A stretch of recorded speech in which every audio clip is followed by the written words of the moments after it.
नमस्कार, मी अक्षय divine interiors मधून बोलत आहे. तर आज मी तुम्हाला एक छोट्याशा गेम बेडरूमची टूर देणार आहोत. तर याच्यामध्ये आम्ही 3 टाईप ॲक्च्युअली लॅमिनेट यूज केलेले आहे. याच्यामध्ये वुडन कलरचा लॅमिनेट आहे, मेटॅलिक लुअरचा लॅमिनेट आहे आणि एक मॅट फिनिशचा लॅमिनेट आहे. याच्यामध्ये आता 6 फुटाचा वॉर्डरोब आम्ही प्लॅन केलेला आहे. याच्यामध्ये स्लायडिंग डोअरची फिटिंग आम्ही यूज केलेली आहे सॉफ्ट क्लोजमध्ये.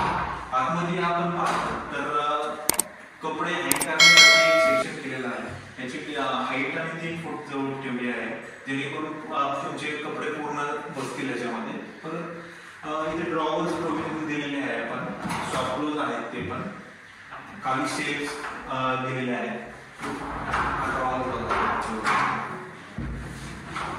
या साईडला पण सेम प्रोव्हिजन दिलेले आहे, शेप्स दिलेले आहेत. तिथे हँगिंगसाठी स्पेस दिलेले आहे, ड्रॉवर्स दिलेले आहेत आणि डोर पण सॉफ्ट क्लोज दिलेले आहे. वरच्या साईडला बघा भरपूर अशी स्पेस आहे. हायड्रोलिक स्टोरेज दिलेला आहे आपण. ह्याच्यामध्ये पूर्ण स्पेस आपण यूज करू शकतो. परत इथे आलं की या साईडला पीओपी मध्ये पॅनलिंग केलेली आहे. हा म्हणजे मोस्टली बजेट फ्रेंडली प्रोजेक्ट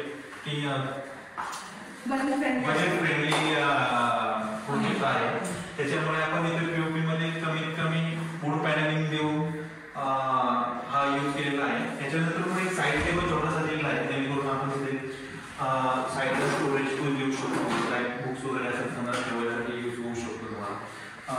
एक छानसा असा फ्री साईजचा बेड यूज केलेला आहे आपण इथे. त्याच्यासाठी इथे एक हेडबोर्ड येणार आहे कुशन्स वर आणि छानशी अशी मोल्डिंगचा एक आपण यूज केलेला आहे इथे. बेडसाठी इथं आपण हायड्रोलिक स्टोरेज दिलेला आहे. त्याच्यामध्ये भरपूर काही तुमचं सामान येऊ शकतं. असं जर साईडला आलं तर या साईडला तुम्हाला एक स्टोरेज दिसेल. इथं मिरर, ड्रेसिंग मिरर यूज केलेला आहे. ड्रेसिंगसाठी इथं भरपूर स्टोरेज दिलेला आहे. ह्याच्यावरती भरपूर छान असं मिरर येणार आहे. आणि वरती पाहायला गेलं तर छान असं प्रोफाईल लाईटिंगचा आपण यूज करून सिलिंगमध्ये डिझाईन दिलेली आहे. तर पुढे आले साईडला स्टडी टेबल दिलेला आहे. तिथे आपण एक प्रिंटरसाठी पण स्पेस केला आहे ग्रेट. इथे वरती आर्टिफॅक्ट्स वगैरे ठेवण्यासाठी पण स्पेस केलेला आहे. ड्रॉवर्सचं प्रोव्हिजन दिलेलं आहे, त्याच्यात छोट्या वस्तू आपण ठेवू शकतो. आणि अशा पद्धतीने आपली ही रूम आहे. थँक्यू.